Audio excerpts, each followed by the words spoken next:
네, 난 제사장, 넌 속죄제물입니다. 대형 회계법인에서 근무하던 저는 특정 사업군을 전담하는 컨설팅 본부 창설을 주도한 적이 있습니다. 당시 적절한 인원을 선발하고 본부를 세팅하고 프로젝트를 수주하는 등 모든 일이 저의 몫이었습니다.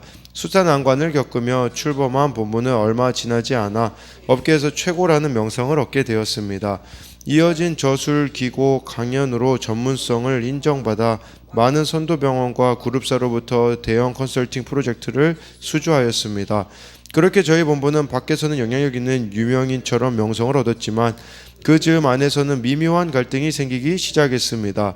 그간 실력으로 쌓은 동료들이 일에만 집착하는 저보다 칭찬과 격려를 하며 사람들과 잘 어울리는 다른 동료를 더 따랐던 것입니다. 이에 저는 어떻게 고생해서 만든 본부인데 어떻게 가르쳐서 이 수준까지 끌어주었는데 감히 나에게 라는 배신감이 들었습니다.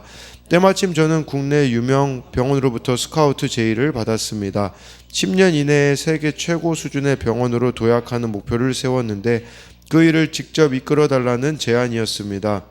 평소 같으면 이직하지 않았겠지만 불거진 문제를 동료 탓으로 돌리고 있던 터이라 이직을 결정했습니다.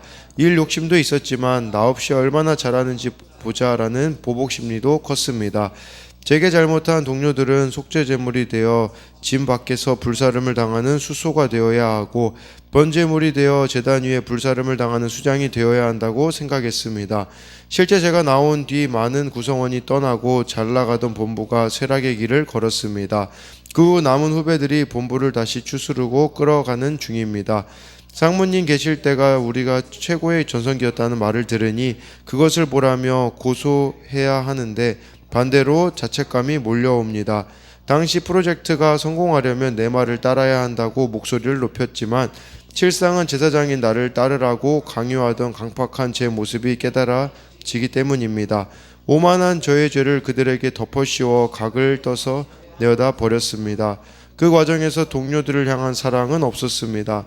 그럼에도 제가 있던 본부를 일으켜 세워가는 후배들에게 고맙고 그루터기를 남겨 살려주신 주께 감사드립니다. 적용하기입니다.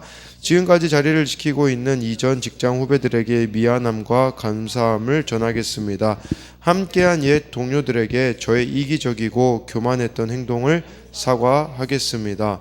네, 원래 같으면 이렇게 이직하지 않았을 텐데 또 그 동료들이 다른 동료들에게 이렇게 하는 모습을 보며 이 칭찬과 격려에 이렇게 또 집착하면서 이런 일들이 일어났다고 하잖아요. 그래서 다른 이들을 오히려 제물로 드리는, 자신이 제물로 드려지는 것이 아니라 다른 이들을 제물로 드리는 이렇게 핑계를 대며 이렇게 오히려 상무님 계실 때가 우리 최고 전성기였다라는 말을 들는 게 좋을 것 같지만 사실은 이 자책감이 이렇게 몰려온다라고 말해주고 있잖아요. 자신의 이런 강팍한 모습이 깨달아지고 있는, 그러니까 이처럼 우리가 제사장으로 내가 주님 앞에 드려줘야 되고 내 모습을 온전히 보지 못한다면 이렇게 될 수밖에 없음을 또 보여주는 이런 묵상 간증이라고 할 수 있습니다.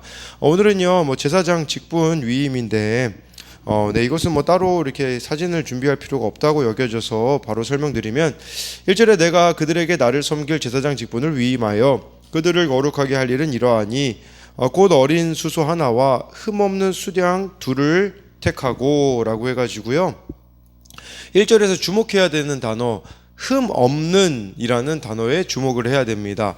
이 흠없는 이라는 단어는 히브리어로 타밈이라고 하는데요 주로 언제 쓰였냐, 하나님이 노아에게 완전한 자라고 하셨을 때, 그리고 하나님께서 또 아브라함에게 너는 그 이삭을 이렇게 낳기 전에 하나님이 나타나셔서 너는 내 앞에서 완전하라라고 하잖아요.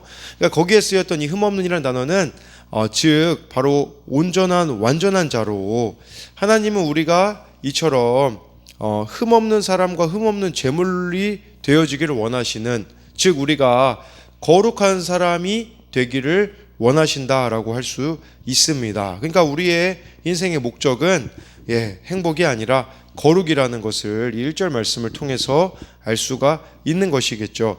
2절에 무교병과 기름 섞인 무교 과자와 기름 바른 무교 전병을 모두 고운 밀가루로 만들고, 아니 하나님 앞에 제물 드리는데 갑자기 무교병을 드리라고 이 제사장이 위임 받을 때 이거 무교병을 왜 드려야 됐는가? 이 무교병 같은 경우 이 무교병, 무교과자, 무교전병은 이스라엘 백성들이 노예 생활하던 애굽 땅을 나올 때 그때 이 7일 동안 무교병을 먹잖아요. 그러니까 하나님이 이들을 애굽에서 구원해 내신 것을 기념하라는 그런 의미가 있는 것이에요. 그러니까 하나님이 어떤 은혜를 베푸셨는가 기억하라. 이제 그렇게 되어지면 우리가 하나님이 베푸신 은혜를 기억하게 되어지면 어떻게 되겠습니까?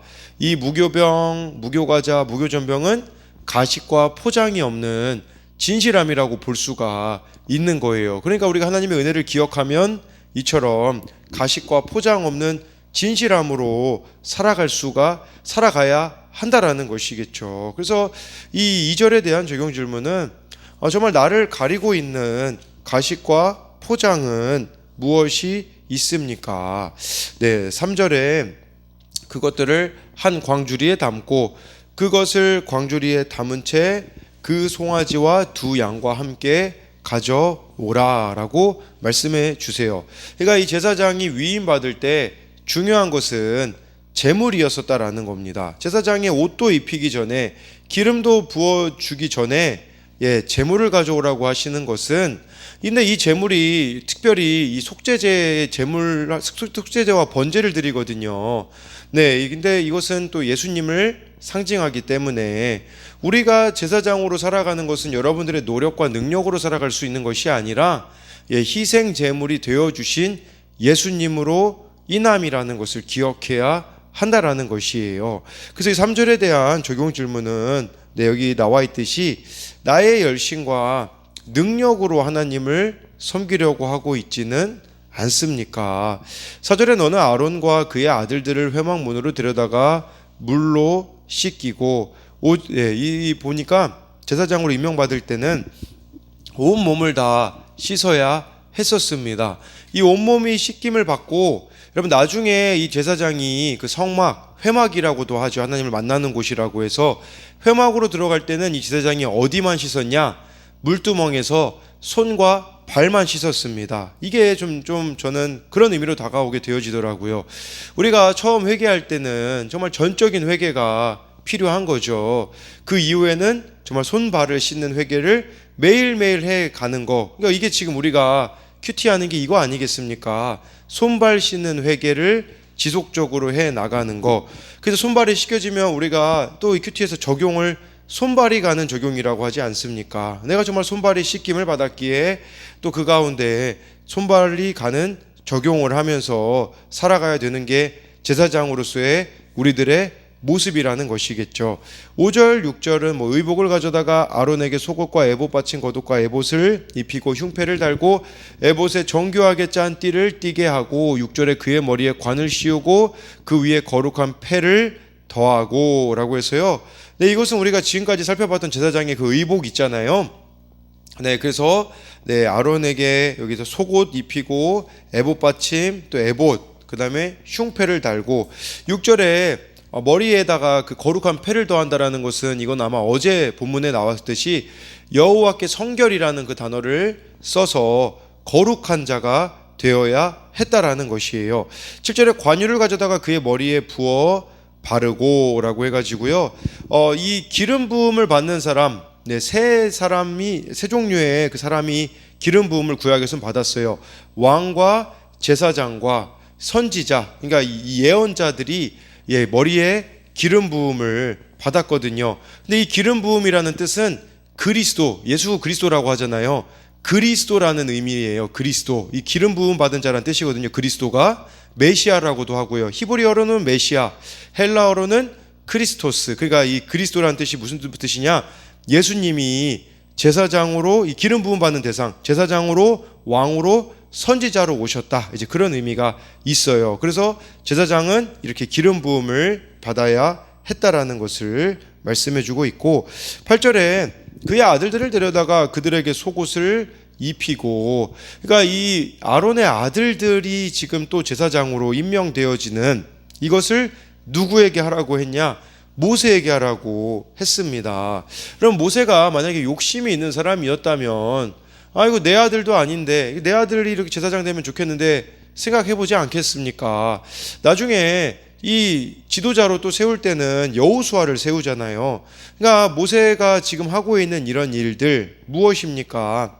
다른 이들을 세우고 섬길 때 내 자녀도 책임져 주실 거라는 믿음을 우리가 또한 가져야 된다라는 부분으로도 볼 수가 있는 겁니다. 그래서 이 8절에 대한 적용 질문은 나의 영적 자녀를 거룩한 제사장으로 세우기 위해 지금 어떤 수고를 하고 있습니까? 네, 그래서 9절에 아론과 그의 아들들에게 띠를 띄우며 관을 씌워 그들에게 제사장의 직분을 맡겨 영원한 규례가 되게 하라. 너는 이같이 아론과 그의 아들들에게 위임하여 거룩하게 할지니라. 네, 제사장으로서의 필수 요소 다른 게 아니라 거룩이라고 이렇게 말씀해주고 있습니다. 10절부터 12절까지 보면요, 너는 수송아지를 회막 앞으로 끌어오고 아론과 그의 아들들은 그 송아지 머리에 안수할지며 11절에 너는 회막문 앞에서 그 송아지를 잡고 12절에 그 피를 내 손가락으로 제단 뿔들에 바르고 그 피를 전부 제단 밑에 쏟을지며 라고 이렇게 말씀해주고 있습니다. 그래서요, 이것은 무엇을 말해주는 거냐면요, 네, 이것은 속죄제를 이렇게 드려야 되는 그런 부분들에 대하여서 이렇게 언급이 되어져 있는데 13절 14절까지도 이어서 봐야 좀 설명이 될 것 같은데요. 내장에 덮인 모든 기름과 간 위에 있는 꺼풀과 두 콩팥과 그 위에 기름을 가져다가 제단 위에 불사르고 14절에 그 수소의 고기와 가죽과 똥을 진 밖에서 불사르라. 이는 속죄제니라. 이 제사장이 임명받을 때 가장 먼저 드려야 됐던 죄는 하나님께 드려야 되는 예물은 속죄제였습니다. 여러분, 우리가 예수님이 그 찬양 중에 화목제물 삼으시고 그런 가사가 있는데 사실 원어로 봤을 때 화목제가 아니라 예수님은 속죄제물이 되셨어요. 이게 더 맞는 표현이에요. 그러니까 속죄제라는 것은 제사장이 세워졌을 때 이 속죄제를 드려야 됐다라는 것은 하나님과 공동체 앞에 자기의 죄를 고백하며 제사장이 회개해야 되었다라는 의미가 있는 거예요. 그러니까 자신의 죄인됨을 먼저 인정하는 것이 제사장으로서의 시작, 그러니까 회개가 이것의 시작이다라고 볼 수 있겠고, 그리고 제사장이 너무나도 중요한 것은 무엇이냐면 속죄 제물이신 예수 그리스도를 의지해야 한다라는 사실이에요. 이 속죄 제물이 되신 분이 예수님인데 제사장으로서 먼저 죄가 끊어져야 된다라는 거잖아요. 그러니까 우리가 죄로 인하여서 여러 가지 우리들의 삶의 부작용들이 있잖아요. 중독도 있을 것이고 피해의식, 교만, 이 모든 것이 있을 것인데 예수님을 통하여서 우리들 가운데 먼저 이것들이 끊어져야 된다라는 것을 말씀해주고 있는 것이겠죠. 네, 그리고 이 제물의 피는 제단 뿔들에 발라야 됐잖아요. 그러니까 제사장들만 거룩해져야 되는 것이 아니라 제단도 거룩해져야 되기 때문에 이렇게 뿔에도 바르라고 말씀해주고 있는데, 우리가 회개를 진정으로 했다면 나 자신의 변화뿐 아니라 내가 속한 곳에 그 환경과 상황도 변화가 되어진다라는 것을 의미하고 있어요. 그래서 이것에 대한 적용 질문은 주의 일을 시작하기에 앞서 회개해야 할 내 죄는 무엇인가요?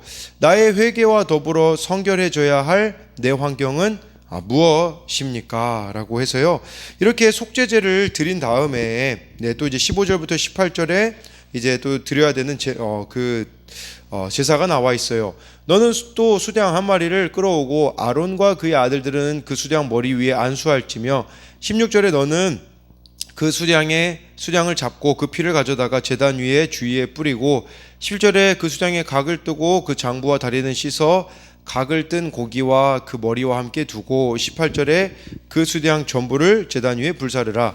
이는 여호와께 드리는 번제요 이는 향기로운 냄새니 여호와께 드리는 화제니라. 네, 속죄제를 드렸다면 그 다음에 드려야 되는 것은 번제라고 이렇게 말씀해주고 있어요.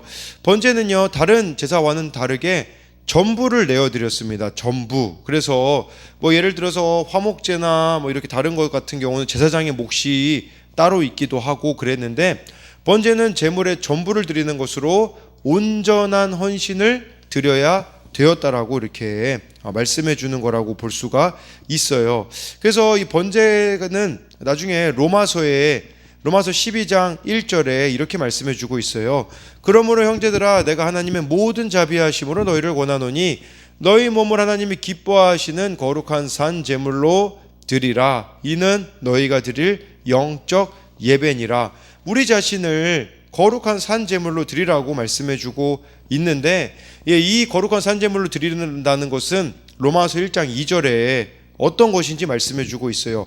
우리 자신이 산 제물이 된다라는 거, 번제로 드려진다라는 것은 너희는 이 세대를 본받지 말고 오직 마음을 새롭게 함으로 변화를 받아 하나님의 선하시고 기뻐하시고 온전하신 뜻이 무엇인지 분별하도록 하라라고 말씀해 주고 있는 거예요. 그러니까 우리 자신을 이렇게 거룩한 산제물, 번제물로 드리기 위하여서는요, 세상 본받지 말고 마음을 새롭게 하고 변화되어져야 되며 하나님의 선하시고 기뻐하시고 온전하신 뜻을 분별하며 살아가는 것이라고 볼 수가 있는 거예요. 또 이 번제는 전부를 드리는 거기 때문에 이게 손쉽게 헌신하는 삶을 살아가는 건데, 헌신이 손쉽게 하는 게 아니잖아요. 시간과 정성도 들어갈 뿐 아니라 힘들고 더러운 일도 감내해야 되듯이 나의 자존심, 교만, 교양, 조급함을 내려놓고 내 전부를 내어드릴 때 향기로운 번제로 우리들이 드려질 수가 있다라는 것이에요. 그래서 이것에 대한 적용 질문은 내가 하나님 앞에 드려야 되는 것은 무엇이 있습니까? 내가 감내해야 할 힘들고 더러운 일은 무엇이 있나요? 라고 해서 정말 우리가 이렇게 왕같은 제사장으로 세워지기 위하여서는 우리가 또 왕같은 제사장으로 살아가기 위하여서 다른 게 필요한 게 아니라 결국은 예수 그리스도가 필요하다라는 사실을 기억함으로써 정말 예수 주님 앞에 늘 이렇게 회개하며 나아갈 때에 우리를 제사장으로 세워가시는, 우리를 거룩하게 구별되이 세워가시는 그 정말 하나님의 은혜가 저와 여러분들에게 있기를 소망합니다.